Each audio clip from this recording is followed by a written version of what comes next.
Assalamualaikum warahmatullahi wabarakatuh. Halo teman-teman semua, terima kasih atas kesempatan yang telah diberikan. Juga terima kasih kepada Bapak Afizal Dewes, selalu dosen mengampu mata kuliah algoritma dan pemrograman dasar Python. Hari ini kami ingin memperkenalkan sebuah program sederhana yang telah kami buat, yaitu Budget Tracker. Sebelumnya, perkenalkan, kami dari kelompok 3 kelas A, saya Fadila Fadliningrum dengan NIM M012404 dan rekan-rekan Saya Karnia Ferdaitis dan Imtiaz dengan NIM M01240110. Saya Kenya Isna Sudahnya Levi dengan NIM M01240111. Nah, program ini dirancang untuk membantu kita semua dalam mengatur keuangan pribadi dengan cara yang lebih mudah dan efisien. Sebelum masuk ke fitur-fitur programnya, kami akan jelaskan dulu latar belakang kenapa program ini kami buat.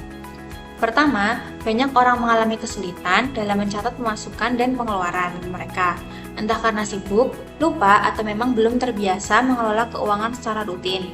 Kedua, pencatatan manual seperti di buku catatan atau kertas seringkali lawan rupa, tidak teratur dan mudah hilang. Ini membuat data keuangan jadi tidak akurat atau bahkan tidak tercatat sama sekali. Karena itu, dibutuhkan sebuah alat yang sederhana, praktis, dan mudah digunakan untuk membantu mengelola keuangan pribadi. Tujuannya agar setiap orang bisa lebih sadar dan terkontrol dalam hal keuangan. Dari sinilah muncul ide untuk membuat Budget Tracker, sebuah program yang membantu pengguna mencatat pemasukan dan pengeluaran secara mudah, rapi, dan otomatis.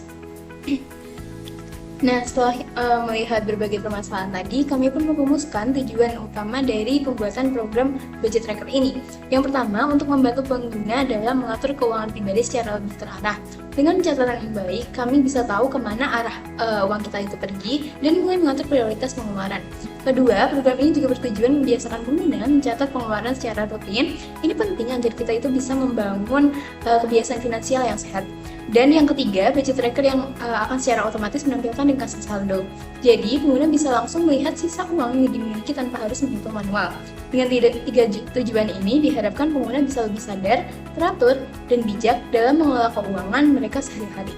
Nah, setelah kita tahu apa saja tujuan dari program ini, sekarang mari kita lihat bagaimana program ini bekerja. Kami akan menjelaskan bagian demi bagian dari kode yang sudah kami buat, agar teman-teman bisa lebih paham cara kerjanya. Yang pertama, kita dapat menginstal tablet terlebih dahulu. Untuk di VS Code, dapat dengan menulis pip install tablet di terminal. Dan bila di Jupyter Lab, dapat dengan menulis tanda seru pip install tablet. Yang pertama itu ada import data time dan from tablet import tablet. Nah, program ini dimulai dengan mengimpor dua library. Yang pertama itu data time, date time, digunakan untuk mengambil waktu pada saat transaksi ini dicatat seperti tanggal dan jam pada saat ini. Yang kedua itu tabulate, fungsinya untuk membuat tampilan data dalam bentuk tabel sehingga lebih rapi dalam saat ditampilkan. Lalu ada kelas budget tracker. Nah, di sini itu kita membuat sebuah kelas atau kelas itu bernama budget tracker. Nah, kelas ini berisi semua fitur utama yang dibutuhkan untuk melacak keuangan pengguna, seperti mencatat pemasukan dan pengeluaran, melihat laporan transaksi, dan membuat ringkasan keuangan. Lalu ada dev init self. Fungsi init itu adalah bagian yang langsung dijalankan pada saat objek dari kelas ini itu dibuat. Di dalamnya kita membuat variabel transaksi yang masih kosong untuk menyimpan semua transaksi. Lalu ada saldo yang awalnya itu bernilai 0. Nah, kita juga menentukan dua daftar kategori, satu untuk pemasukan, misalnya gaji, bonus, investasi, dan satu lagi untuk pengeluaran seperti makanan, listrik, sewa kos, kebutuhan kuliah, dan sebagainya. Namun, pengguna juga bisa menginput kategori itu sesuai dengan kebutuhan mereka. Kemudian pada baris berikutnya, terdapat fungsi dev format underscore rupiah. Fungsi ini berguna untuk mengubah angka biasa menjadi format uang rupiah yang lebih mudah dibaca. Misalnya, angka 150.000 akan diubah menjadi Rp 150.000,00 sesuai dengan format rupiah. Hal ini membuat semua angka yang ditampilkan di layar lebih rapi dan familiar bagi pengguna. Kemudian pada baris berikutnya ada fungsi tambah underscore transaksi. Fungsi ini adalah inti dari pencatatan keuangan. Fungsi ini dipanggil ketika pengguna ingin menambahkan pemasukan atau pengeluaran. Di dalam fungsi ini, kita ambil waktu sekarang sebagai tanggal transaksi. Lalu kita buat data transaksi yang berisi nomor, waktu, jenis, kategori, jumlah uang, dan deskripsi. Kemudian, setelah transaksi disimpan, kita cek apakah itu pemasukan atau pengeluaran. Jika pemasukan, selalu ditambah. Jika pengeluaran, selalu dikurangi. Setelah itu, akan muncul pesan di layar bahwa transaksi berhasil dicatat. Lengkap dengan jumlah dan saldo saat ini. Lower di sini untuk mengubah semua huruf menjadi kecil, sehingga menghindari kesalahan akibat perbedaan huruf kapital. Kemudian, terdapat fungsi def tampilkan underscore laporan. Fungsi ini digunakan untuk menampilkan semua transaksi yang sudah dicatat sebelumnya. Kalau belum ada transaksi sama sekali, maka akan muncul tulisan belum ada transaksi. Tapi kalau sudah ada, datanya akan ditampilkan dalam bentuk tabel yang rapi, lengkap, dengan kolom nomor, tanggal, jenis, kategori, jumlah uang, dan deskripsi.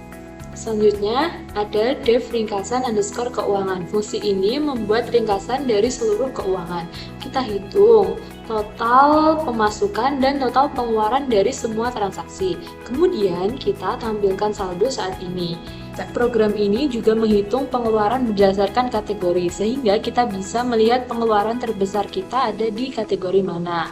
Misalnya, apakah paling banyak di makanan atau di self reward. Selanjutnya ada def main. Fungsi ini adalah tampilan utama yang dilihat pengguna ketika program dijalankan. Di sini muncul 5 pilihan menu. Jika pengguna memilih menu pertama, maka mereka akan diminta mengisi jumlah uang dan memilih kategori. Jika kategori yang ditulis belum ada di daftar, maka program secara otomatis menambahkannya.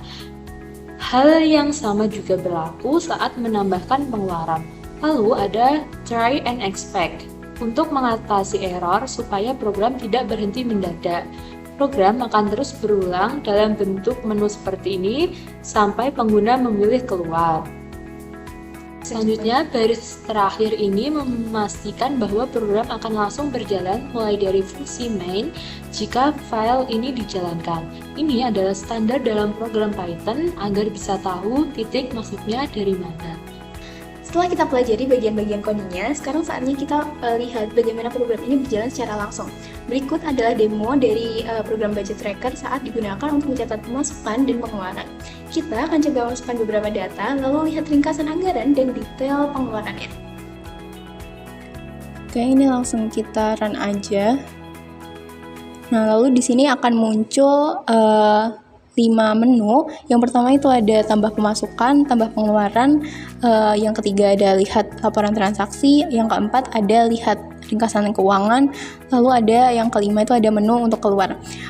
Di sini kita disuruh menginput, kita input angka 1 dulu untuk tambah pemasukan.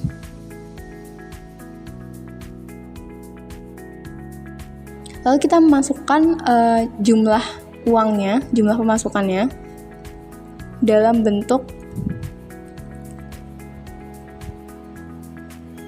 angka.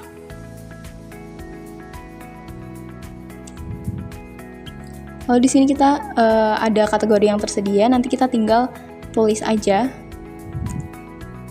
Misal ini ada uang 1.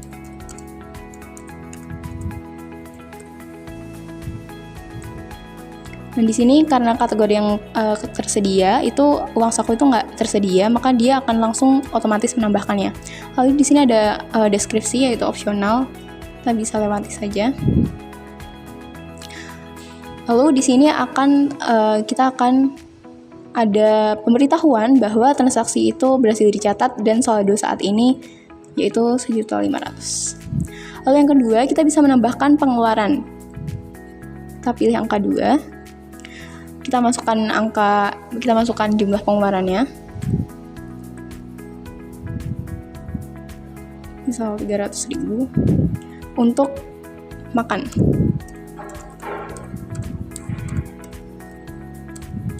Lalu sama seperti untuk yang tadi, kita bisa lewati aja.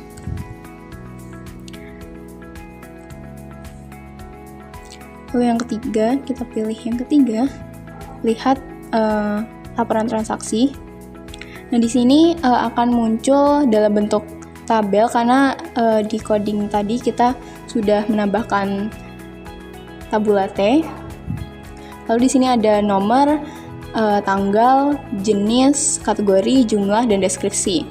Lalu di sini juga ada saldo akhir yang dimana setelah kita melakukan pengeluaran,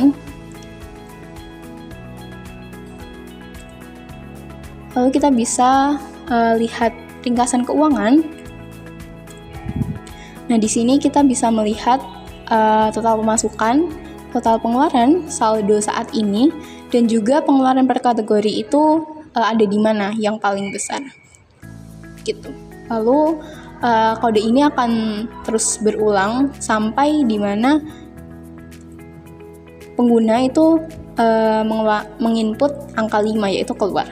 Jika tidak, maka nanti akan nambah lagi atau berulang lagi kodenya seperti ini.